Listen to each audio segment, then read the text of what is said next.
Chapter 10, The Significance of the Unconscious Women lying 4 across in 3 rows, face up, side by side, and barefoot on the floor dawned on Jane as she tore down the hallway to the parlor, clutching the fireplace poker. Now I get it. Bouchard ordered Edith to place the women in a tight cube formation to access their collective energy. Her cheeks were still burning from Edith's slaps, and her knee still ached from slipping on the shattered glass during their fight. I wish Bouchard was dead. I'm fed up with the smell of gardenia perfume, and I'm going stir-crazy in this damn place, she vented, entering Marie's bedroom from the parlor. Jane searched the bathroom cabinets for smelling salts. Finding a large jar of salts, she placed it in the tote bag. Maybe the salts can awaken the women. Anything seems possible in this bizarre place. She left the bathroom in a huff and waded to the back of the closet. Overhearing people talking, Jane quickly hastened her steps to match her curiosity and entered the rear room. Wow, the once comatose women are standing around conversing except for Marie. She's standing alone in a corner, probably because of her awful attitude. They all look so healthy and robust, but those victory rolls, bumper bangs, and high-neck floral dresses got to go.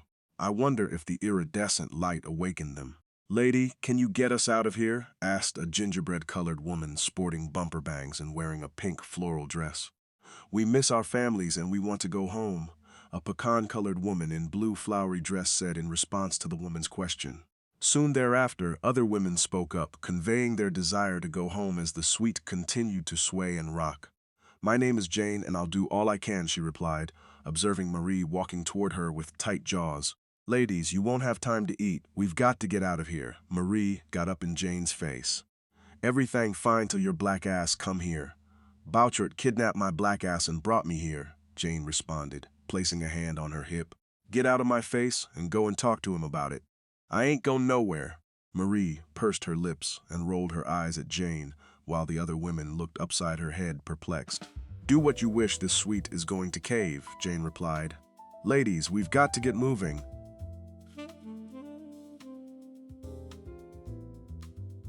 As they walked out the bedroom into the parlor, the suite shook with more intensity and worry framed everyone's faces. Jane pointed to the stacks of shoes and purses on the floor. "Get some shoes to wear and a purse quickly." The women got to work, and so did Jane, applying olive oil to the chaise lounge sofa and yellow high wingback chair from bottles in her tote, which she discarded. Not long after, she led the women fitted with shoes and in possession of purses out of the parlor. "Wait for me here." Then, with the fireplace poker between her legs, Jane set fire to the lounge sofa and high wingback chair with matches from her pants pocket. Once the fire was going, she flung all the matchbooks from her pocket into the raging flames and muttered, "Bouchard's energy is decreasing since the women aren't in the cube formation and the back room. That asshole will be coming for us since Edith is gone." Jane guided the women into the kitchenette, placed the poker in a corner, grabbed water bottles from the cabinet, and distributed them. She then demonstrated how to unscrew and screw on the bottle's cap. "You can carry the water bottle in your purse," Jane advised. "Now find something to fight with." As the women began searching the kitchenette's cabinets and drawers for a weapon, Marie joined the group. "Line up in front of the gold door when you're done. I'll be waiting there." In no time flat, the women were queued in a single line in front of the gold door, whispering to each other. "I don't think we're gonna get out of here. Can we trust Jane? I betcha Edith gonna haul us back. We ain't got nothing to lose. They're all here," anxious and nervous, holding forks, saucepans, butter and steak knives, and skillets in their hands, Jane observed. "Listen up. You need to hold on to the person's clothing in front of you and close your eyes. I'll tell you when to open them. One more thing, it's going to stink when I open the gold door." She opened the gold door but didn't close her eyes afterwards and gazed at the thick boiling slime, breathing in the foul stench, unable to move her feet and paralyzed by the thought that walking through the slime would asphyxiate her. From out of nowhere, the monkey mind started cutting up. "Jane, you better not take your black ass through that muck. Jane, you're going to be smothered to death by that gook. What on earth is wrong with your black ass, Jane? Girl. You had better get out of the way so those idiots can pass through that crap." In the meantime, the suite shook as though a 7.0 earthquake was occurring, and the odor and smoke from the burning furniture was intensifying. "What's wrong?" asked the woman standing behind Jane, clutching the bottom of Jane's t-shirt. Her voice was filled with great concern about Jane's reluctance to move forward and the increasing instability of the suite, which put everyone's lives at risk. "Let's go," the women cried out. "Monkey Mind, shut up. I've had enough of your yaga-yaga mess." Jane told her monkey mind, and to the woman behind her she said, "Nothing is wrong." Jane closed her eyes, her heart racing uncontrollably, and sweat trickled down her face as she stepped through the gold door and the muck, swinging the fireplace poker and walking fast. "The slime feels as soft as cotton. I can breathe without any problems except it stinks. That's why the human doll told me to pinch my nose. The ground feels like a sponge beneath my tennis shoes." Jane opened her eyes. "We're inside a cave. There are electrical sparks from overhead. Ladies, you can open your eyes and let go of the person's clothing you're holding." Bowshort's gelatinous body flickered, glowed, and dazzled like an aurora borealis, while his favorite male minion danced with a stunning female. He became furious when the transmission stopped. Although he made multiple attempts to reconnect, he was unsuccessful. His was a life dependent on the life force of unconscious black women and countless invisible silver threads that bounded him to his minions. As a result, he viewed the world through his minions' eyes, tasted and consumed the meals and beverages they ingested. He also partook of the nicotine, weed, and cocaine they used, and indulged in their sexual escapades, greatly relishing their climaxes and bliss immensely. My link has never malfunctioned. Something is wrong with my grid. Who would have the audacity to mess with it?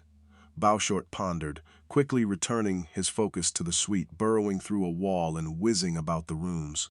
The door to the shimmering light is wide open. Who opened that door? My human paper dolls are gone. Someone told them about that light. I despise that light.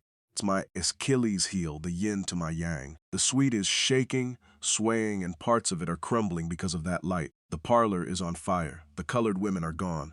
I can detect their heat. They're nearby. Jane is gone. I can't sense Jane, which means Edith didn't harvest her. I must gather those women and teleport them to my new suite. I'll deal with Edith later. Since the group had been walking for a long period, Jane stopped for a break and to also rest her injured knee. "Drink some water," she instructed. "How far do we have to walk to get home?" asked a woman wearing a red-belted A-line swing dress. "Just keep walking, you'll know when we get there," Jane told the woman, but admitted to herself, "I haven't the foggiest idea." The noise of the suite crashing and exploding could be heard in the cave, and its horrible odor persisted as the women resumed their trek with the ground, trembling beneath them now and then. Jane, walking behind the others, saw a large, shimmering, gelatinous organism with appendages loping towards them out the corner of her eye. "Bowshort has lost the ability to camouflage himself," she speculated. "Everybody run, Bowshort is coming after us," Jane yelled as she ran, pushing through the pain of her knee injury, grimacing. The woman wearing the red-belted A-line swing dress fell, and Bowshort cornered her, wrapping his feelers around her. After hearing the woman's cries and observing her predicament, Jane grabbed some smell salts from a jar inside the tote and sprinted toward the fiend. Despite being terrified of the creature with its mushroom-shaped head, she was also furious he had abducted her, taken her away from Charlotte, and disrupted the new life she was building. Consequently, she hurled the salts at the monster, her rage overwhelming her dread of him. Bowshort's feelers immediately released the imprisoned woman, who fled. However, before Jane could escape, Bowshort's feelers grabbed her and lifted her off the ground.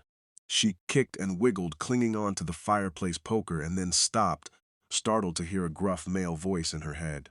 "I'm Bowshort. I'm sure you find my physical appearance disgusting. I'm a freak of nature. I can't control that, but I can control my world.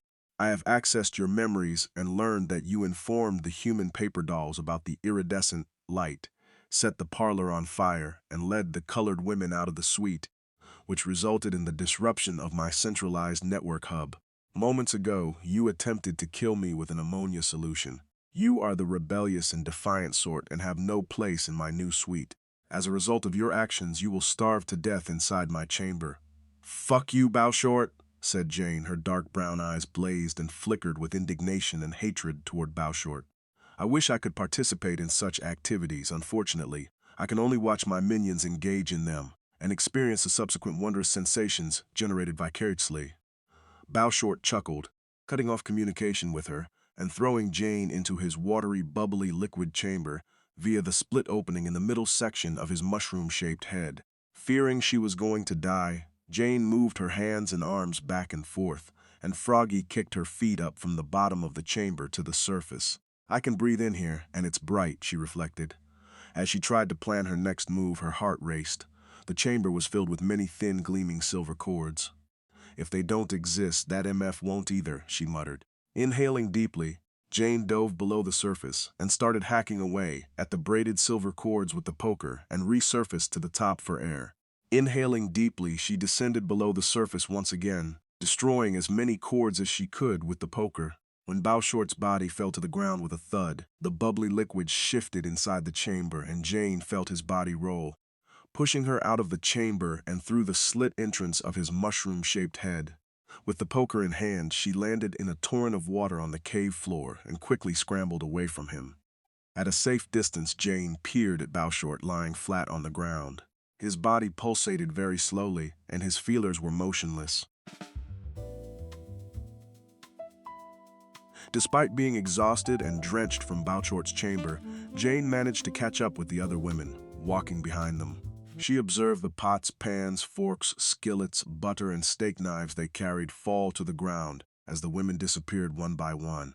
She also heard Marie yell out, "Jane, by Heffa," and watched her fade away.